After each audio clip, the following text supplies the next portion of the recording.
मोहब्बत कायनात का सबसे खूबसूरत और अनमोल एहसास है, लेकिन ये एहसास उस वक्त एक तकलीफदेह ख्वाब बन जाता है जब आपकी मोहब्बत यकतरफा हो या आपका महबूब आपसे दूर हो जाए। इंसानी जिंदगी में रिश्तों की दूरी, गलत फहमियां और दिलों की बेरुखी अक्सर इंसान को ज़हनी और दिली तौर पर तोड़ कर रख देती है। ऐसे हालात में इंसान हर मुमकिन कोशिश करता है कि किसी तरह अपने महबूब के दिल में दोबारा वही तड़प, प्यार और खुलूस पैदा कर सके। अगर आप भी किसी ऐसी ही सूरत हाल से दो चार है जहां आपका महबूब आपसे रूठ गया है, बातचीत बंद है या उसके दिल में आपके लिए मोहब्बत खत्म हो चुकी है, तो मायूस होने की बिल्कुल जरूरत नहीं है। हमेशा याद रखें कि अल्लाह पाक के कलाम और हलाल तरीकों में हर मादी और रूहानी मसले का बेहतरीन हल मौजूद है। ये खास अमल जो हम आपके लिए लेकर आए हैं, एक इंतहाई ताकतवर और आजमूदा कुरानी वजीफा है।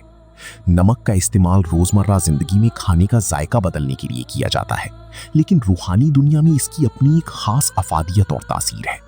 जब इस आम से दिखने वाली सफेद नमक पर अल्लाह पाक के मुबारक नामों की फूंक मारी जाती है, तो ये एक ऐसा ताकतवर वसीला बन जाता है जो महबूब के दिल में आपके लिए बेपनाह मोहब्बत और तड़प पैदा कर सकता है। ये अमल मुकम्मल तौर पर जायज़ और कुरानी है, जिसका मकसद सिर्फ और सिर्फ दो दिलों में पाकीज़ा मोहब्बत को बेदार करना है।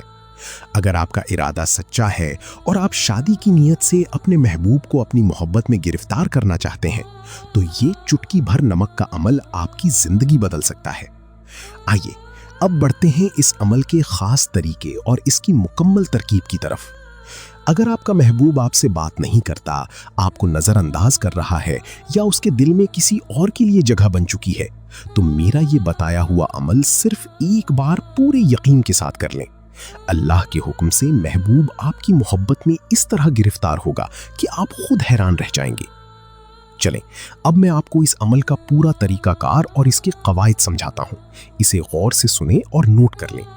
सबसे पहले आपने मुकम्मल पाक साफ होकर बावजू हो जाना है। ये अमल आपने रात को सोने से पहले करना है।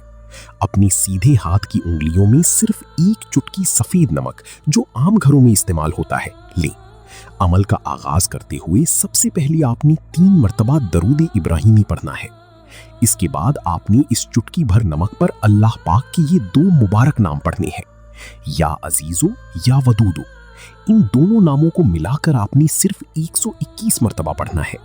पढ़ाई के दौरान आपके दिल और दिमाग में आपके महबूब का पुख्ता तसव्वुर होना चाहिए, जैसे वो बिल्कुल आपके सामने मौजूद हो। जब 121 मरतबा पढ़ लें तो आखिर में फिर 3 मरतबा दरूद इब्राहिमी पढ़ें। अब इस नमक पर फूंक यानी दम मार दें और अपनी महबूब का और उसकी वालिदा का नाम लें। मिसाल के तौर पर फलां बिन फलां को मेरी मोहब्बत में बेकरार कर दी। इस दम किए हुए नमक को आपने किसी साफ कागज में लपेट कर रख लेना है। अगले दिन आपने इस नमक को या तो किसी बहते हुए साफ पानी यानी नदी या नहर में बहा देना है, या फिर किसी ऐसी जगह मट्टी में दबा देना है जहां किसी का पांव ना पड़े। इंशाअल्लाह ताला अल्लाह के हुक्म से महबूब खुद आपसे राब्ता करने पर मजबूर होगा, आपसे खुद अपनी मोहब्बत का इजहार करेगा और जो दूरियां आ चुकी थीं वो हमेशा हमेशा के लिए खत्म हो जाएंगी। बस अपने दिल में सच्ची तड़प रखें और अल्लाह की जात पर पूरा भरोसा रखें, वो आपको कभी मायूस नहीं करेगा।